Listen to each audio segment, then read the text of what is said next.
Almost 5 years ago, I reviewed the iPad Pro, the 12.9-inch 3rd generation version. And wow, did that start something. Either way, here I am with the 6th generation of the 12.9-inch, which has evolved a little. And I typed that review on the iPad, so I might as well do it on the Magic Keyboard, which is better and worse, just like the iPad. Hello everyone, this is Matt from Real World Review, and it feels strange reviewing a tablet, especially this one. Even with the processor, it's not a computer, whatever a computer is. Joking, of course, I mean that commercial wasn't even made for that specific model. What's a computer? Okay. But wow, that video aged poorly to the point that it still isn't a computer, even with a computer keyboard, computer size, heck, even the same display as my actual computer. It's technically brighter normally at 600 nits for standard viewing, but XDR content sits at the same 1000 nits, boosting all the way up to 1600 nits for HDR content. To be honest, not sure what the difference other than XDR is supposed to look visually better. Same base 600 nits as the 3rd generation, but HDR content gets a boost on here. This is a 2048 by 2732 mini LED backlit IPS LCD screen with 2596 full array local dimming zones, of course running at 120 Hz thanks to that promotion display. Again, almost the same size as the 14 and 16-inch MacBook Pros from 2021 to at least 2023, but if you still don't get it, this is the closest to OLED that you can get without an OLED screen, but with the benefits of being an LCD. So the image looks amazing, with black actually looking black on the screen and not gray, and screen burn is almost impossible on here. But you run into the screen being thick and heavier than normal, not to mention expensive to replace. There's also a blooming effect that is noticeable, but generally when you're in a dark area. In normal lit situations, this isn't really an issue, and it definitely looks better than an LCD. I absolutely love the screen though. This is a content machine, which is generally what this one is known for, given that the iPad 11-inch screen has stayed the same for all 4 generations, besides the Apple Pencil hover ability. By the way, that does seem like a gimmick. I do have an aftermarket pen that seems to actually support it, but I don't have any apps that actually support it. And I'm not paying for something I won't use, just like the real 2nd generation Apple Pencil. Even though it's the same screen ratio as the 11-inch and actually almost the same screen size design as the M1 MacBook Air, the screen just feels so big and square. Maybe it's the size, but viewing content on your lap is just awkwardly large and better if you have a kickstand or a keyboard setup like this. But still, just something I noticed. Again, love this display. The computer joke is less of a joke now because of what's inside the iPad. In particular, this iPad is the same as the $1,100 MacBook Air. You may be thinking, it's $1,000 now. Nope, the iPad actually has a better processor, being the non-bin down M2 chip with 8 CPU cores and 10 GPU cores, as well as 8 GB of RAM and 256 GB of storage.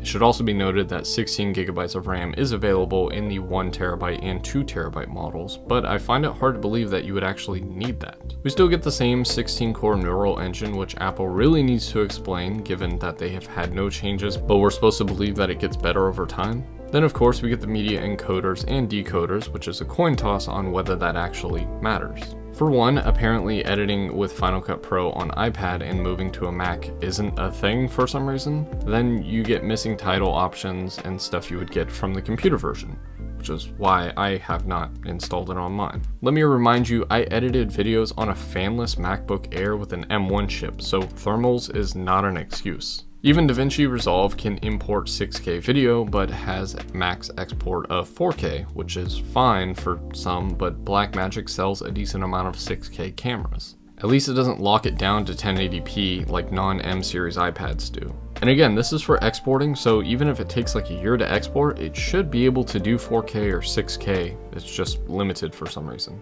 Being able to read all the file formats that you need is awesome, but exporting just makes the choice of an M chip seem like a waste. Remember that this is running iPadOS, specifically 17.4, not macOS 14.3, even though we have the same specs that a quality MacBook would have. Then we have to move into gaming, which is a thing. As a tablet, this is the fastest tablet that you can get that's the best at gaming. Other than a Windows-based device, this beats any other iPads or any other Android devices simply because the M2 GPU is just that good. Using Antutu benchmark, you will get 2.2 million points, with the GPU itself at almost a million points.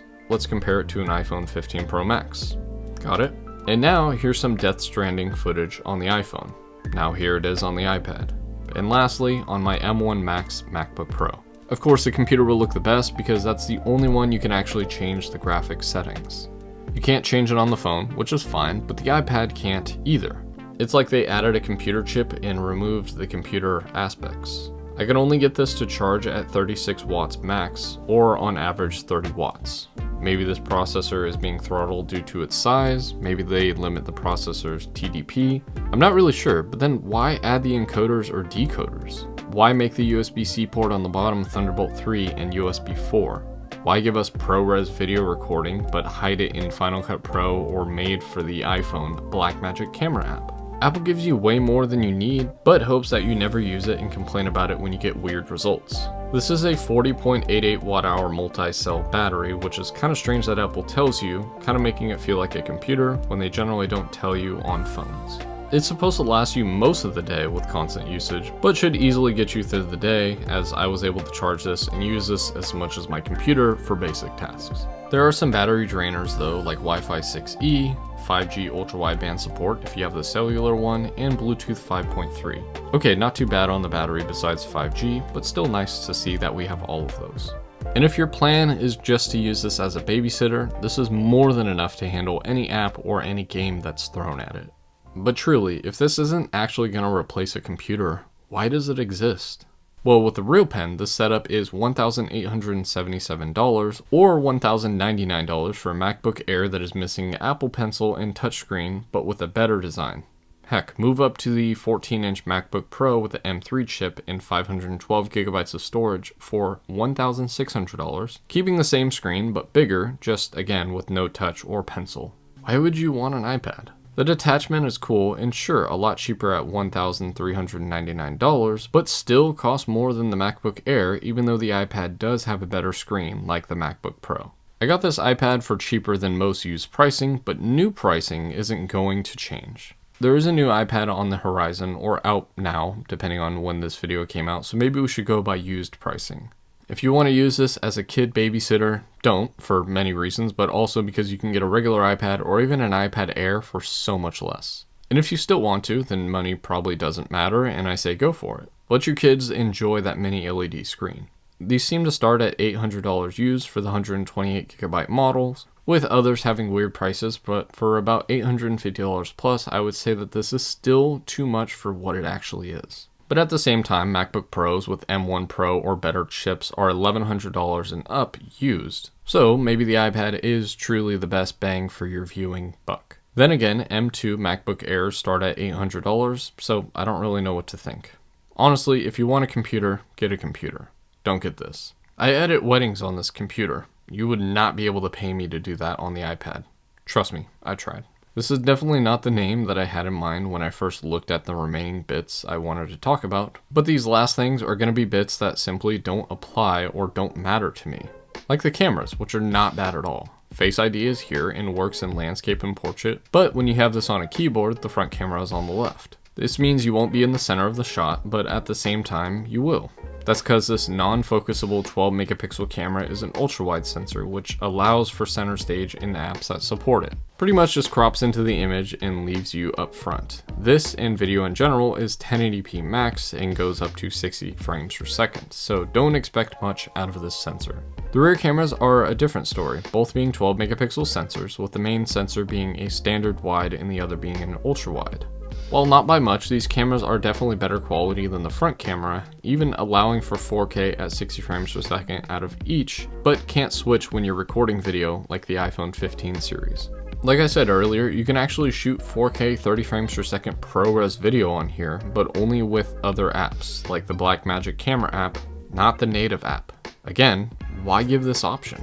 The front camera is a given, but given the rear cameras, it's just strange to me, like how we have LiDAR that Apple has given us for 3 models. Even on the iPhone, I don't get why we have this here. There are 4 speakers on here and 5 microphones. While the speakers do sound amazing, I find myself using headphones, so these speakers are kind of wasted on me. Still, they sound amazing and your voice sounds nice when recording on here. I don't recommend it for voiceovers, but probably decent for short form content. As a tablet, this is portable.